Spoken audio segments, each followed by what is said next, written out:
Good morning, y'all. Welcome to Mama Reed's Kitchen.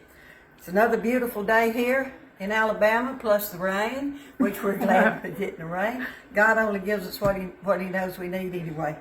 I've had several people. We have rutabagas at the restaurant. Some of you may not even know what a rutabaga is, but this is a rutabaga.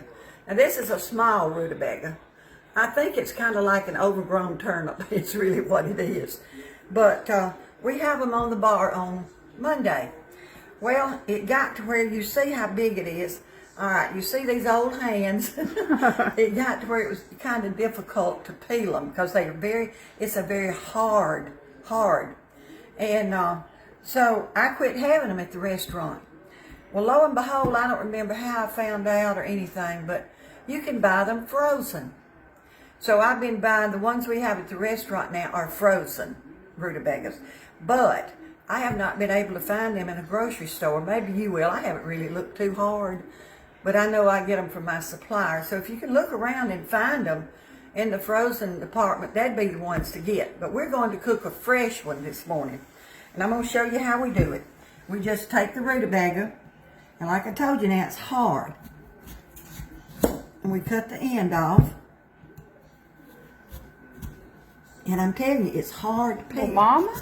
That's the reason I quit doing it. Terry helped me peel it a while ago. And then I kind of peel mine like an apple. And these are not very big, so that's a good thing. You can kind of grip them. Some of them are so big that you can't grip them. And you notice they got wax on the outside. I don't know why they do that. They just do it probably to preserve it. And it's hard to cut just a little bit. And I hope it looks like it is. When you cut them, make sure you got a sharp knife. Because it's hurting my hands now just to hold this one and cut it. Well, Mom. But I probably peeled 1,000,000 pounds of potatoes at the restaurant over the last number of years. So that's why I have it so bad. Okay, it's peeled. I'm going to rinse it off.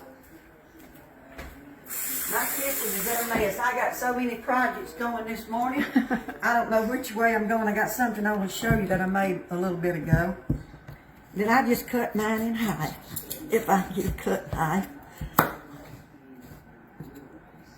Okay. All right. Now what do? I think I cut it like this. Okay. Then what we want to do is cut it in small squares. Now just know, the bigger your pieces are, the longer it's going to take to cook. So we're just going to cut this like this and go to the end and just make whatever size. Like I said now, you want to cook big ones, takes a lot longer to cook the big ones. The ones we have at the restaurant are little bitty squares. They're smaller than these. As you cut them, just drop them in some water. Okay, I'm going to cut one more and then we're going to call it quits. And I'm going to tell you why. I'll get Terry or Delane to cut the others. I can cut it up for you. I think I'll just do this. It'll be a little easier maybe. And like I say, just you see what I'm doing. And I do cut mine small because they cook a lot quicker. And it does take them a while to cook now. Okay, I think you got the gist of it. Now a little bit ago, we're going to put this aside. I'm not going to waste it. I'm going to cook it because it's really very good. But Terry cut one for me a while ago. I want you to look, Delane. And I went ahead and cooked them. So Delane wouldn't have to keep her phone tied up. I think I cooked them about an hour. And what I did, I covered them with water good. Of course, you won't keep water over them. I put salt and pepper, and I put bacon grease. Now, you put anything you want. People put butter, people put oil, whole pieces of bacon. I like ham in it if I have some ham. I didn't have any. But I had a little bacon grease. And they are very good. They actually smell pretty good. They smell very good. But if you were to get a hold of one that kind of has a little bitter taste to it, just use a little bit of sugar in there. You know, this is You know what I tell you all the time, make it your own. This is mine. make it your own, ever how you want it.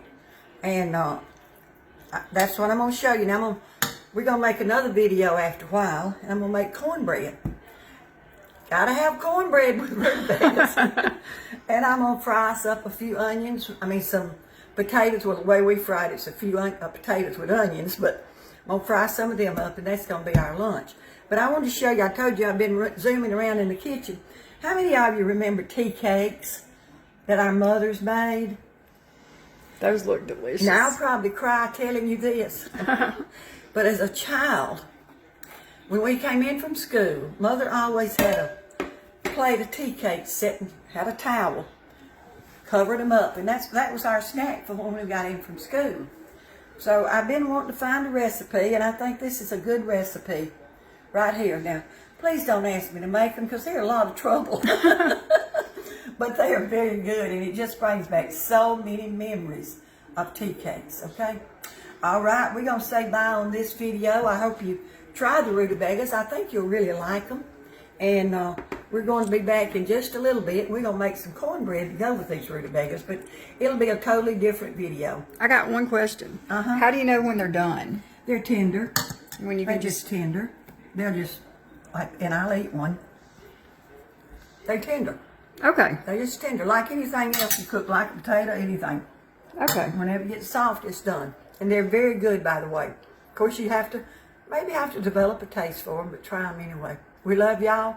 Thank you for watching. God loves you. We'll see you next time. Bye-bye.